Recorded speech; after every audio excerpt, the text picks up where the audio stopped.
मान्य सदस्यहरू, प्रदेश सभाको आजको बैठकको कारबाही प्रारम्भ हुन्छ। मान्य सदस्यहरू, आज शून्य समय र विशेष समय नरहेको बेहोरा जानकारी गराउँदछु। मान्य सदस्यहरू, अब म प्रदेश मामला समितिको सभापति पदमा नवनिर्वाचित माननीय सदस्य श्री रत्नेश्वर गोइत यादव र कृषि तथा भूमि व्यवस्थापन समितिको सभापति पदमा नवनिर्वाचित मान्य सदस्य श्री संजय कुमार महतोलाई बधाई तथा शुभकामना व्यक्त गर्न प्रत्येक संसदीय दलबाट एकजनाले प्रतिनिधित्व गर्ने व्यवस्था मिलाएको छ। बधाई तथा शुभकामना दिनका लागि मान्य सदस्यहरूको नाम प्राप्त भएको छ। सर्वप्रथम मान्य श्री हरिनारायण महतो।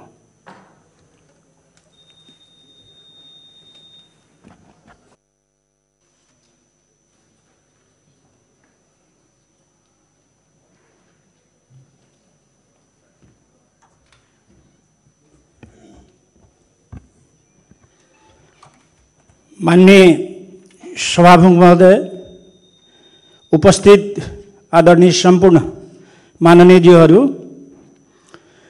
आज खास गरेर विगत योभन्दा अगाडि नै 5 वटा विषयगत का सभापतिहरूको चयन भइसकेको थियो र केही प्राविधिक कारणले मलाई लाग्छ जस्तो कि आज ढिला भए पनि 2टा विषयगत का सभापतिजीहरूको आज चयन सम्पन्न भएको छ र सबभन्दा पहिला आज चयन हुनुभएका संजय कुमार महतो, रत्नेश्वर लाल गोइत, उहाँ दुवैजनालाई म नेकपा एमालेको संसदीय दलको तर्फबाट र व्यक्तिगत म आफ्नो तर्फबाट पनि हार्दिक बधाई ज्ञापन गर्न चाहन्छु, शुभकामना व्यक्त गर्न चाहन्छु। र आज खास गरेर कुनै विषयवस्तु नभएको कारणले आज हामीले एउटा यो बधाईको कार्यक्रम, शुभकामनाको कार्यक्रम मात्रै रहेकोले उहाँहरूको कार्यकाल सफलताको र उहाँहरूले पाउनु भएको जिम्मेवारी उहाँ एकदमै राम्रोसँग निर्वाह गर्नुहुन्छ र त्यो जिम्मेवारीमा रहेर उहाँले जनताको हितको निमित्त, जनताको पक्षमा उहाँले काम गर्नुहुनेछ भन्ने आशा र विश्वासका साथ उहाँहरू दुवैजनालाई म हार्दिक शुभकामना व्यक्त गर्दै र यहाँ उपस्थित सबैलाई हार्दिक धन्यवाद दिँदै म बिदा चाहन्छु। हस्त, धन्यवाद। अब मान्य श्री कुमारकान्त झा।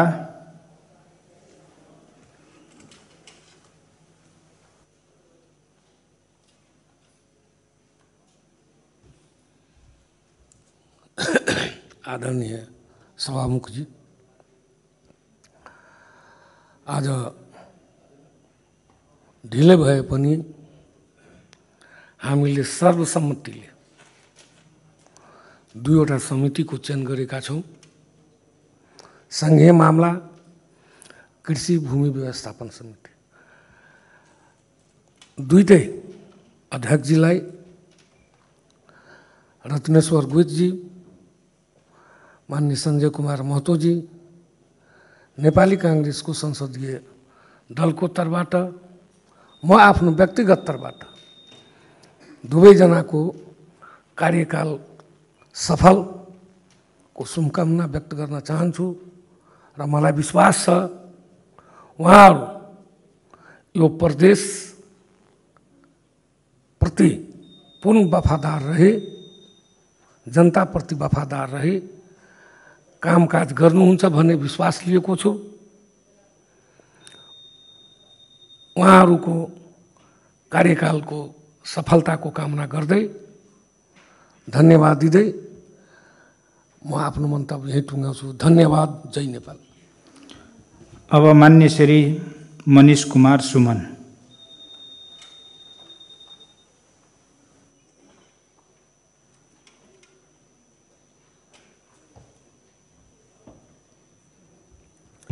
माननीय सभामुख जी, सर्वप्रथम पूरी जनता समाजवादी पार्टी की तरफ से आज नवनिर्वाचित 1 वर्ष बाद ही सही हम लोग करीब करीब 11 महीना से इस संसद में आ रहे हैं, लेकिन 11 महीना से हम लोगों ने तो बाकी समितियों की सभापति भी बहुत विलंब से चुना, और ख़ास करके यह 2 समिति भूमि व्यवस्था, कृषि तथा भूमि व्यवस्था समिति एवं प्रदेश मामला समिति, इन दोनों का अध्यक्ष चयन करते करते, सभापति चयन करते करते हम लोगों ने 11 महीना यूं ही गुजार दिया। इतने विलंब से ही सही, लेकिन आज हम लोगों ने चुना है सभापति को। सर्वप्रथम मैं उस समिति के सारे माननीय सदस्यों को धन्यवाद देना चाहूँगा, और उन दोनों सभापति जी को, हमारे मित्र श्री माननीय रत्नेश्वर गोयल जी तथा माननीय संजय महतो जी, दोनों को बहुत बहुत बधाई। आप लोगों की कार्यकाल बहुत ही सफल रहे। मैं भी किसी समिति का सभापति था पिछले कार्यकाल में, और मैं अपना अनुभव कुछ आप लोगों को बताना चाहूँगा सार्वजनिक तवर से ही। प्रदेश सरकार कभी नहीं चाहेगी कि यह संसद की बैठक हो। हम लोग ऐसे यूं ही अपना अनुभव सुना दें। प्रदेश सरकार संसद की बैठक होने के बाद संसद में हम आप माननीय सदस्य सिर्फ समसामयिक विषय पर नहीं बोलते हैं, ज़्यादातर हम लोग सरकार के खिलाफ बोलते हैं, सरकार का खिदांस करते हैं, सरकार की कमी कमजोरियों को हम लोग पकड़ पकड़ के यहाँ पे चर्चा करते हैं, और कोई भी अपना खिदांस सुनने को तैयार नहीं है इस दुनिया में। अधिकांश सरकार मेरी कहीं बदख्वाही हो ऐसा सुनना ही नहीं चाहती है, इसीलिए सरकार नहीं चाहेगी कि संसद की बैठक निरंतर हो। ऐसे ही सरकार ये भी नहीं चाहेगी कि समिति का बैठक निरंतर हो। समिति की बैठक अगर निरंतर होती है तो वहां भी सरकार को आप लोग बार बार पूछिएगा, सभापति जी पत्र काटेंगे, तुमने क्या किया, इसमें क्या किया, उसमें क्या किया, और इससे क्या होता है तो उसको परेशानी महसूस होती है। इन चैलेंजों के विपरीत हम लोगों को अपनी समिति चलानी है। हम लोग को जो हमारे 5 सभापति है, 5 सभापति साल भर में इतना अनुभव तो जरूर बटोर लिए होंगे कि ना ही सरकार चाहती है, ना ही संबंधित मंत्री चाहता है कि समिति का बैठक हो या संसद की बैठक हो, प्रदेश सभा की बैठक हो। आज भी हमारे प्रदेश सभा में शायद कोई विधेयक है नहीं। एक विधेयक कल ईमेल में आया है, कृषि संबंधी विधेयक का अभाव है। सरकार को हम लोग ठीक से धकधकाएं कि तुम हमें बिजनेस दो। बिजनेस देने का काम सरकार की, नेपाल का संविधान कल्पना किया है, प्रदेश सभा का सरकार पूरे प्रदेश सभा के प्रति उत्तरदायित्व रहेगी, ना कि उससे भाग सकती है। सरकार उससे भागने का कोशिश कर रही है। माननीय सभामुख महोदय, इस बात को गंभीरता से हम लोगों को लेनी चाहिए।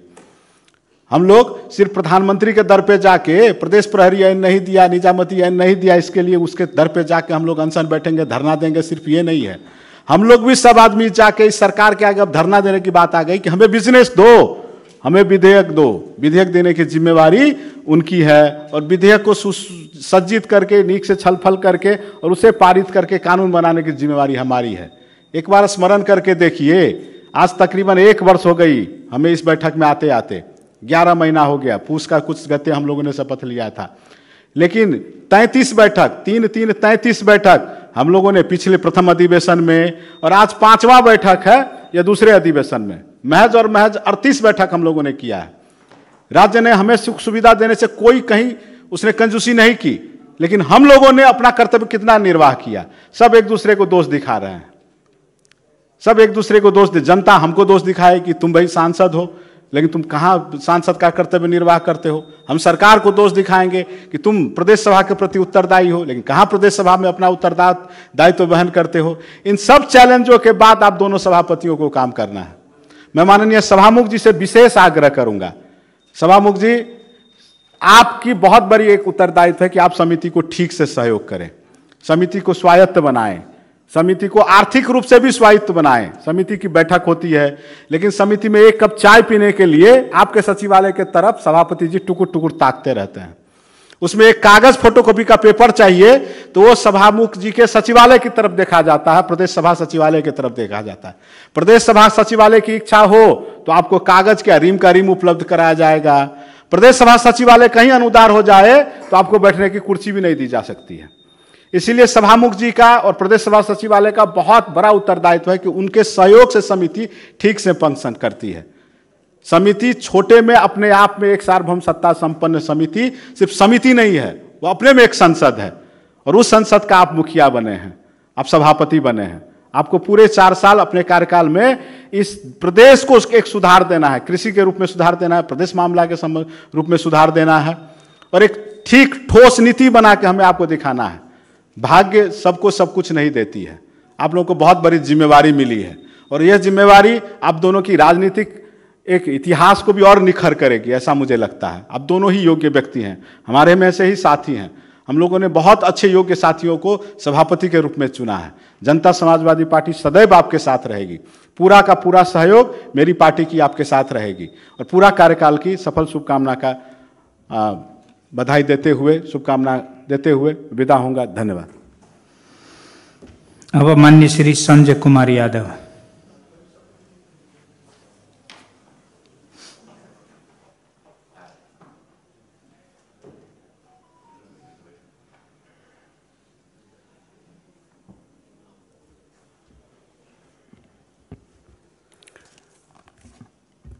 माननीय सभामुख महोदय,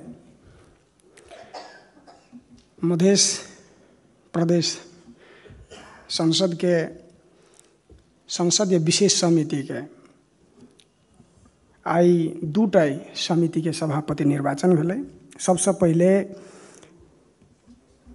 माननीय संजय महतो और माननीय रत्नेश्वर गोइत दोनों कोई के हम अपने सबके काज कर्तव्य और आवे वाला दिन में संपूर्ण काम के शुभकामना और बधाई दिला चाहे छी। बड़ा दुर्भाग्य है जे संसद के गठन भेला, संसद संचालन भेला वर्षों बीत गए, लेकिन आई हमरा यहाँ दूटा समिति के सभापति वर्ष के बाद पाबै छियै। ई कतौ न कतौ अपना सबके संसदीय अभ्यास में प्रदेश के विषय में और प्रदेश के ऊपर में उठल सवाल सबके कतौ न कतौ संबोधन करे में हम सब कतौ चूक तऽ नहीं रहल छियै। एहि विषय पर ज़्यादा से ज़्यादा गंभीर होनाइ जरूरी है। दूसर बात, संसदीय समिति के काम कर्तव्य अधिकार एतेक महत्वपूर्ण है, एतेक संवैधानिक है, एतेक आवश्यक है, जकरा प्रयोग में कतौ न कतौ हम अहाँ चुकैत रहै छियै, प्रयोग में कतौ न कतौ हम अहाँ कमी कमजोरी करैत रहै छियै। ताहि दुआरे कतौ न कतौ एकटा अपना सबके सैद्धांतिक तौर पर की बुझि दिअ पड़तै कि सरकार के छाड़ापन नियंत्रण करे के उपाय छियै संसदीय व्यवस्था। संसद सदन प्रति के जे सरकार के जवाबदेहिता में आई के दिन में हम अहाँ जे देख रहल छी कमी कमजोरी, एहि बात के निषेध करऽ पड़तै। तमाम समिति सभापति से हमर अनुरोध है कि अपने सब अपने काम कर्तव्य अधिकार के फिर से एक बाजी देखल जा और अपने सब प्रतिवेदन समय पर सदन के जानकारी कल जा, सरकार के घचघचाओल जा। हमरा यहाँ मध्य प्रदेश आई नीतिगत रूप में सबसे कमजोर दिखाई दे रहा छी। नीतिगत रूप में ऐसे पहले के 5 साल के कार्यकाल के जे काम कर्तव्य सब देखबे, अभियो भी नीतिगत रूप में बहुत कमी कमजोरी देखल गया है। ताहि दुआरे अभी के जे भी सभापति सब मान्य जी सब नेतृत्व कए रहल छियै, समिति के जे एकटा संसदीय अभ्यास में जे काम कर्तव्य है ओहिमे कोई कसर नहीं छोड़ कर निश्चिंत रूप में मध्य प्रदेश सरकार के जे प्रकार के हमरा यहाँ के आलोचना भए रहल छै, जे प्रकार के हमरा यहाँ आशा के जे मिटाबे के प्रयास सब भए रहल है, अपने सब एहि विषय पर गंभीरता पूर्वक आगाड़ी बढ़ल जाए। पूर्व सभापति जी सबसे एक बार सलाह लायल जाए कि पहले के अभ्यास में की दुविधा रहे, एहि तमाम विषय सबके समेट कर हमरा यहाँ आगाड़ी बढ़े के एकटा प्रयास करबे। फिर से जनमत पार्टी के तरफ से अपने सबके साथ सहयोग निश्चित रूप में सदैव रहते और फिर से आजुक दो सभापति के उत्तर प्रगति और काम में सफलता के हेतु शुभकामना व्यक्त करते मंतव्य के ही अंत करे छी। हस्त जय मधेश। अब मान्य श्री शारदा दास पहाड़ी।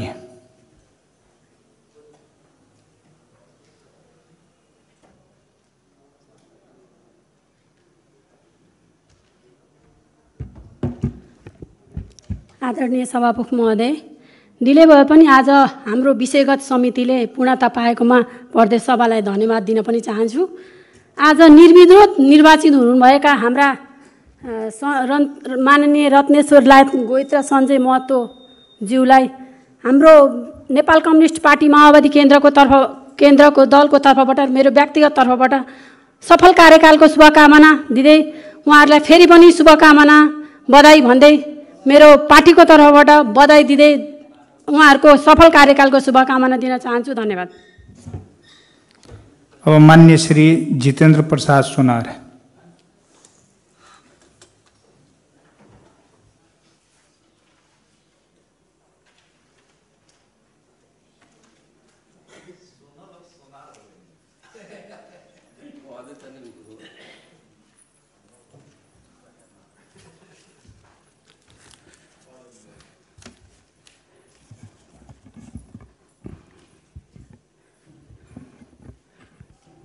माननीय सभामुख महोदय, बहुत ही लंबा प्रतीक्षा के बाद सेशन प्रारंभ हुआ है। बहुत ही सुखद बात है ये। सबसे पहले प्रदेश सभा विषयगत समिति में आज पूर्णता पाया है।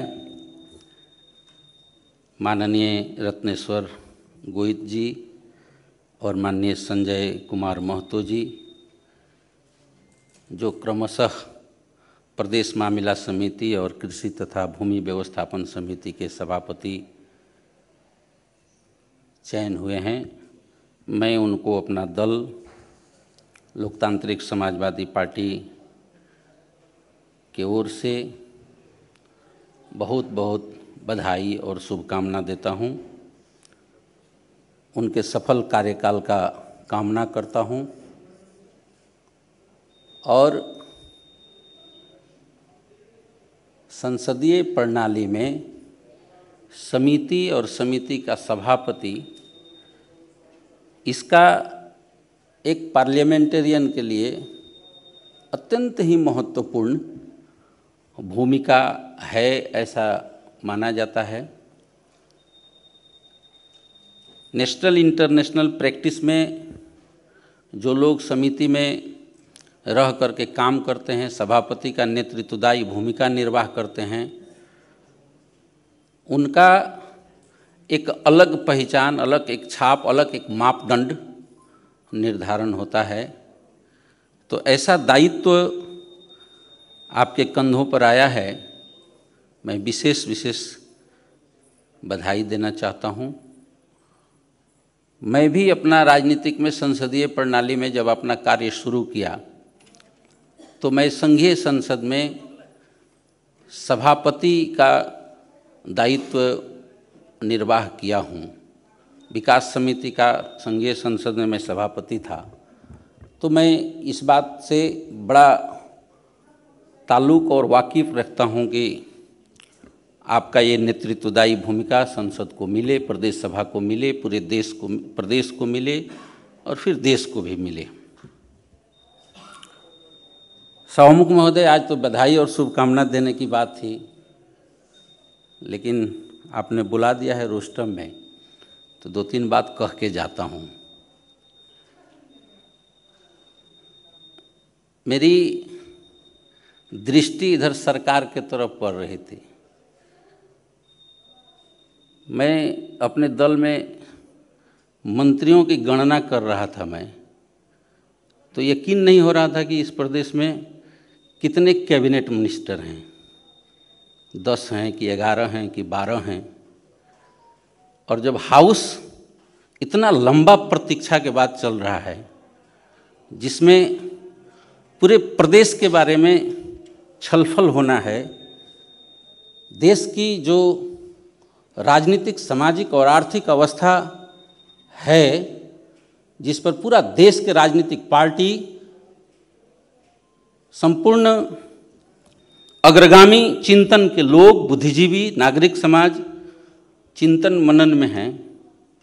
और सरकार की तरफ से बड़ी मुश्किल से एक दूसरे मंत्री जी, माननीय मंत्री जी अभी आए हैं, तो सरकार और हाउस और गंभीरता और संवेदनशीलता, अब इसमें ज़्यादा मैं कहूँ तो ये एक दृष्टिकोण प्रस्तुत करता है ये कि हमारी सरकार देश के बारे में, देश से भी ज़्यादा प्रदेश के बारे में हम कितने संवेदनशील हैं, चिंतित हैं। मैं ध्यानाकर्षण कराऊंगा सभामुख जी के माध्यम से सरकार को कि हाउस चले तो कम से कम उल्लेख्य उपस्थिति रहे माननीय मंत्रियों का।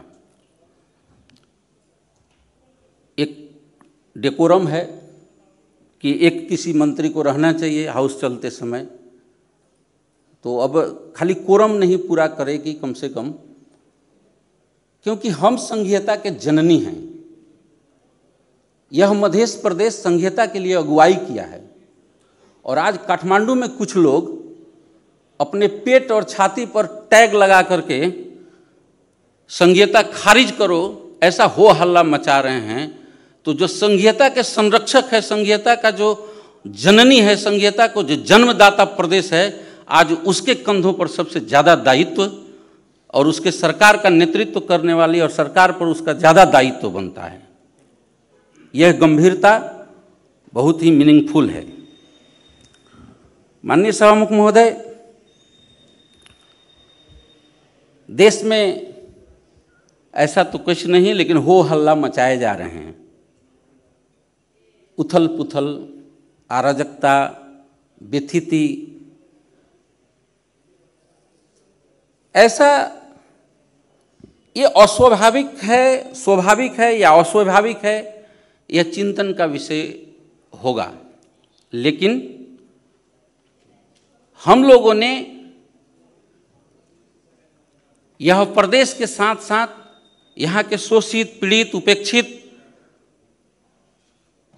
समुदाय राज्य के मूल प्रवाह में प्रभावित होने के लिए विभेदकारी एकात्मक शासन व्यवस्था के विरुद्ध में संघीय लोकतांत्रिक गणतंत्रात्मक व्यवस्था का जो हम लोगों ने सूत्रधार किया, सूत्रपात किया, आज उस पर कहीं न कहीं से ग्रहण लगाने का एक अभियान चलाया जा रहा है। दुनिया में संघीय लोकतांत्रिक गणतंत्रात्मक व्यवस्था का विकल्प केवल एक है। संघीय लोकतांत्रिक गणतंत्र का विकल्प केवल एक विकल्प है और उसका नाम है संघीय लोकतांत्रिक गणतंत्र। संघीय लोकतांत्रिक गणतंत्र का विकल्प संघीय लोकतांत्रिक गणतंत्र ही है, इसका कोई विकल्प नहीं हो सकता है। मरा हुआ, मृत प्राय जो व्यवस्था इस देश में 250 वर्ष तक असफल रहा, जिसमें नागरिक को कभी नागरिक नहीं होने दिया गया, पीपुल को सब्जेक्ट बना करके रखा गया, देश के आधा से ज्यादा आबादी मूल धार में नहीं आ सके, विकास क्या चीज है हम लोग जान नहीं पाए, अधिकार क्या चीज है हम लोग जान नहीं पाए। आज फिर एक मुट्ठी लोग, वो भी ठग टाइप के लोग, जो राष्ट्रीय रूप में नहीं अंतर्राष्ट्रीय ठग टाइप के लोग का एक गुलबंद होकर के और एक अभियान और एक तथाकथित अभियान जो चलाया जा रहा है, आज मध्य प्रदेश को इस पर ज़्यादा गंभीर होने की जरूरत है और एक ढिक्का होकर के ये कहने की जरूरत है और हम लोग कहें कि अब कोई भी परिस्थिति में मुल्क बैक गियर में नहीं जाएगा। गाड़ी में बैक गियर तो इमरजेंसी घुमाव के लिए होता है, लक्ष्य तक नहीं पहुंच सकते हैं। इसीलिए जो गाड़ी फॉरवर्ड गियर में, आगे के गियर में जो चल चुकी है, यह अपने लक्ष्य तक, जो हमारा लक्ष्य है कि विभेद रहित समता मूलक समाज, एक समृद्धि मूलक समाज, सभी का स्वाभिमान, सभी का पहचान, सभी का अधिकार को संरक्षित करते हुए एक समृद्ध नेपाल बनाने का जो हमारा लक्ष्य है, वह लक्ष्य की ओर इसी गणतंत्रात्मक व्यवस्था से, इसी संघात्मक व्यवस्था से और इसी लोकतांत्रिक मूल्य और मान्यता की व्यवस्था से हम लोग आगे जाएंगे। लेकिन उस दिशा में हम काम कर रहे हैं क्या? चाहे संघ का सरकार हो, चाहे प्रदेश का सरकार हो। माननीय सभामुख महोदय, यह चिंता का विषय तो है, क्योंकि जो कार्यभार हमारे कंधों पर है वह कार्यभार के लिए जो हमको जिस स्पिरिट में, जिस स्पीड में, दोनों बात कहूँगा, जो स्पिरिट और स्पीड में जो हमको काम करना चाहिए हम वो काम कर रहे हैं। आत्मसमीक्षा करें। मैं सरकार का आलोचना नहीं करूँगा, मैं सरकार के पार्टी में, सरकार मेरी भी पार्टी सरकार में है, लेकिन मैं ध्यानाकर्षण जरूर कराऊंगा कि आज एक चौमासिक बीत गया है। श्रावण भादो असोज कार्तिक बीत चुके, हम लोग मंसिर में हैं। आज विकास के कार्यालय का, विकास के अड्डा का क्या अवस्था है? आज शांति सुरक्षा का क्या अवस्था है? दिन दहाड़े गोली मारे जाते हैं। सदर मुकाम में बैंक लूटे जा रहे हैं, चोरी बढ़ गया, नागरिक असुरक्षा के ओर है, डॉक्टर्स पीटे जा रहे हैं, शिक्षक काले मुंह से दले जा रहे हैं। शिक्षक, क्या है स्थिति? यह विथिति का स्थिति रहा। यह जो सर्विस सप्लाई करने का, सेवा को प्रदान करने का, सेवा प्रदायक जो हमारा संस्था है, मिनिस्ट्री का ऑर्गन सब है, अगर इसी तरह से डिफंग रहा तो लोग तो मौका का फायदा उठाएंगे ही। लोग तो इस गैप का फायदा उठाएंगे ही सभामुख महोदय। इसीलिए सभामुख महोदय के माध्यम से पूरे हाउस को, सम्मानित हाउस का मैं ध्यान आकर्षण कराना चाहता हूं, और ये बात संपूर्ण संबंधित सभी निकाय, सभी संघ संस्था एजेंसी में यह बात को मैं संप्रेषण करना चाहता हूं कि परिस्थिति को हल्का से नहीं लिया जाए। परिस्थिति गंभीरता के ओर है। आर्थिक अवस्था दिनानुदिन फिजिकल डिफिसिएशन के ओर है, आर्थिक गिरावट के ओर है। बाजार में रौनक नहीं है, मासू फसल का बिक्री नहीं है, मासू फसल में मासू का बिक्री नहीं, तरकारी फसल में तरकारी का बिक्री नहीं, दूध किसान का दूध का बिक्री नहीं हो रहा है, ऐसा मीडिया में आ रहा है। खाद्यान्न का फसल का बिक्री नहीं हो रहा है, कपड़ा के दुकान नहीं अच्छे से चल रहे हैं। मतलब किसानों के पास जो क्रय करने वाला हमारा जनशक्ति है, उसके पास क्रय शक्ति काफ़ी घट चुका। आर्थिक डिफिसिएशन है। मैं सरकार से आग्रह करना चाहता हूं, अर्थ मंत्री जी को, कि उनको संघीय सरकार के अर्थ मंत्री से समन्वय करना चाहिए और सीरीज ऑफ सीरीज गोष्ठी करना चाहिए, संगोष्ठी करना चाहिए, बात करना चाहिए कि हम अपने प्रदेश में इस आर्थिक गिरावट से कैसे देश और जनता को बचा पाएंगे, प्रदेश के जनता को कैसे बचा पाएंगे, कैसे हमारा कृषि में उत्पादन जो है, हम अपने कृषि उत्पादन को कैसे मजबूत कर पाएंगे, जिसके माध्यम से हम इस डिफिसिएशन को फेस कर पाएं। अर्थ मंत्री जी किस काम में व्यस्त हैं? कभी नहीं पढ़ता हूं अखबार में कि हमारे अर्थ मंत्री जी, प्रदेश के अर्थ मंत्री जो है प्रदेश के आर्थिक स्थिति के बारे में बहुत चिंतित हैं। उन्होंने इनसे बात किया, अर्थविद से बात किया, किसानों से बात किया, उनके लिए कुछ काम कर रहे हैं, रुग्ण उद्योग के लिए कुछ काम कर रहे हैं। सरकार की तो मैं आलोचना नहीं करना चाहूँगा, मैं ध्यानाकर्षण कराना चाहता हूँ। इसीलिए आज विकास मंत्रालय के कार्यालयों का क्या स्थिति है? अभी तक जो मुझे मालूम हुआ है, आज के डेट तक, मैं जो सभामुख जी से आग्रह करना चाहूँगा कि किसी भी विकास कार्यालय में अभी तक निर्देशन सर्कुलर नहीं गया है काम करने के लिए। कब काम करेंगे हम लोग? फिर आषाढ़ मसांत आता है, पेमेंट रुक जाता है, बात नहीं होता है, फिर एक समिति बनाते हैं। अभी माननीय उपेंद्र जी के नेतृत्व में बना है, कल कुछ तीसरे माननीय जी के बनेगा, चौथे माननीय जी के बनाता है, और फिर एक ठो प्रतिवेदन आएगा, फिर करेंगे। ये नानी एक ठो कहावत है कि नानी देखी लागी को बानी, ये नहीं होना चाहिए। 74-75 साल में, उस समय के आर्थिक वर्ष में 75-76 साल में हम अभी सरकार बनाए थे, किसी भी पार्टी की बनी हो, हमारे पास कार्यालय नहीं थे, हम कार्यालय के प्रमुख नहीं बनाए थे, ये समस्या था। लेकिन 76-77 के बाद, 76 के बाद तो ये समस्या समाधान हो गया देश में, प्रदेश में मोटा मोटी सब जगह कार्यालय है। फिर समय पर काम क्यों नहीं हो रहा है? तो यह व्यथिति, यह अस्त व्यस्तता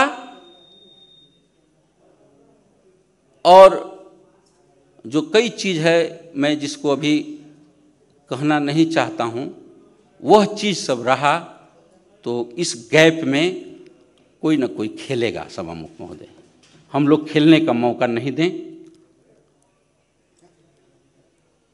देश और दुनिया में भारत लोकतांत्रिक संघात्मक संविधान के लागू होने के बाद 25 वर्ष के बाद वहाँ के राजनीतिक इतिहास में जब लोग पढ़ता है, राजनीतिक विद्यार्थी, तो वहाँ के भी सरकार के विरुद्ध में, वहाँ के अस्तित्वव्यस्तता के विरुद्ध में, वहाँ के सरकार का डिक्टेटरशिप के विरुद्ध में अग्रगामी परिवर्तन करने वाले नेतृत्व, जमात, बुद्धिजीवी, उनके नेतृत्व में देश में आंदोलन हुआ जिसको संपूर्ण क्रांति कहा। वहां कोई बैकफोर्स, पुनरुत्थानवादी, पश्चिगामी ऐसा ताकत नहीं आंदोलन करता है। ऐसा तो वह भी आंदोलन करने वाले लोग जो उस समय वहाँ के सोशलिस्ट जयप्रकाश नारायण, कर्पूरी ठाकुर, उस समय के जो लोग थे और तमाम लोग जिनका नाम थे, उनके लोगों के नेतृत्व में सरकार के व्यथित थी। लोकतांत्रिक सरकार थी, जनता से चुनी हुई सरकार थी इंदिरा की, और उसके नेतृत्व में सरकार बना, जो आंदोलन हुआ। तो इसीलिए ठीक है,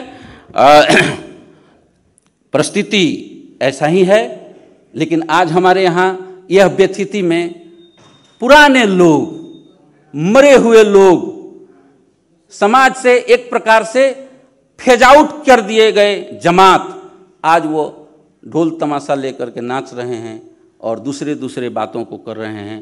तो ऐसे परिस्थिति में हम लोगों को सचेत होने की ज़रूरत है, और फिर से हम चाहेंगे कि संघीय लोकतांत्रिक गणतंत्र मजबूत हो और इसको और संस्थागत करें, सरकार गंभीर हो, विषय को, जो संविधान कार्यान्वयन का विषय है, जो अभी का सरकार संघीय सरकार से मांग किया है, संविधान का अनुसूची सब के अनुसार पुलिस प्रशासन का व्यवस्थापन, ये सब चीज़ होते रहे, ये मांग करते रहें। हम लोग भारत में देखते हैं कि 70-75 के बरस के बाद भी प्रदेश सरकार सब संघीय सरकार से लड़ाई लड़ रहे हैं। मुख्यमंत्री, हमको विशेष दर्जा दो, हमको विशेष राज्य दो, हमको विशेष पैकेज दो। ये अनंत काल तक चलने वाली चीज़ है, ये चलती रहेगी, लेकिन ये सिस्टम रहनी चाहिए, ये व्यवस्था रहनी चाहिए। और हमारा जो डिलीवरी है, सर्विस डिलीवरी, सुशासन की व्यवस्था, लगायत का जो चीज़ है, हम उसमें चुस्त दुरुस्त रहें, यही मैं सबका ध्यानाकर्षण करता हूँ। फिर से साथी सब घड़ी देख रहे हैं, विशेष समय हटा दिया तो घड़ी तो देख करके क्या करिएगा। चलिए, सबको बहुत बहुत धन्यवाद। आप दोनों माननीय को पुनश्च बहुत बहुत बधाई और शुभकामना। धन्यवाद। अब माननीय श्री कंचन भिक्षा।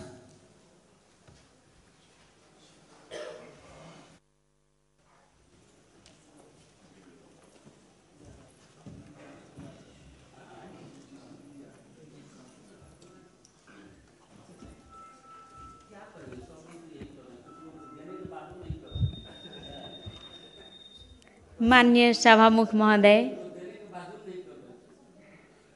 बहुत दुख के बात है, अपना सबके समिति गठन होय में बहुते लेट भ गेल छै, फिर भी आइ विषयगत समिति पूर्णता पैल के ओहिके लागी सब गोरा के बधाई अछि।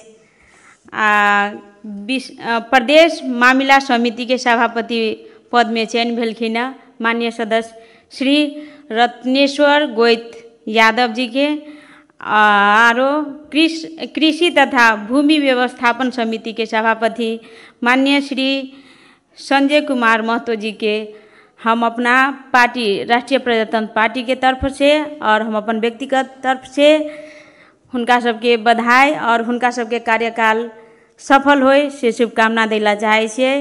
आ साथे ओहि सभापति जी से हम अनुरोध करला चाहे छियै कि पूरा ईमानदारिता के साथ आम जनता के पक्ष में काज करतथिन से अपेक्षा रखैत अपन 2 शब्द ये विराम दै छी। धन्यवाद। मान्य सदस्यहरू, नवनिर्वाचित मान्य सदस्यहरूलाई बधाई तथा शुभकामना दिने क्रम यही समाप्त भएको घोषणा गर्दछु। मान्य सदस्यहरू, सभाको अर्को बैठक 2080 साल मन्सिर 15 गते दिनको 1 बजे बस्ने गरी आजको बैठक स्थगित हुन्छ।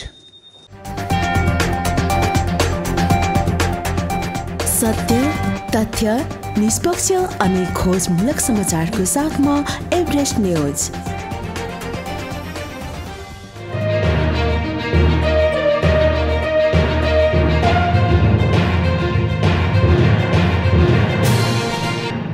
तपाईं हेर्दै हुनुहुन्छ एभरेस्ट न्यूज।